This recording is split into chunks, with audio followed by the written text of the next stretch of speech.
ఈ కాలంలో చూడండి, ఒక బస్సులో ప్రయాణం చేసినా ఇంటికి పోయేదాకా భయమే, ఒక కార్లో ప్రయాణం చేసినా ఇంటికి పోయేదాకా భయమే, ఒక బైక్ మీద ప్రయాణం చేసినా ఇంటికి పోయేదాకా భయమే, ప్రయాణం చేసినా ఇంటికి పోయేదాకా భయమే. సో ఇవన్నీ కావు, ఒక నడుచుకుంటూ పోదామంటే అట్లా భయమే. ఇది అటు పోవద్దు ఇటు పోవద్దు, సరే ఇంట్లో ఉందామంటే అట్లా ఏమైద్దు.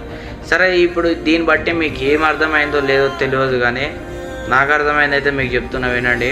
ఎప్పుడు ఏమైంది తెలియదు, ఎట్లా అయ్యేది కూడా తెలియదు. ఈ 2025లో మాత్రం ఇంకా చాలా చాలా ఘోరం అయిపోయింది.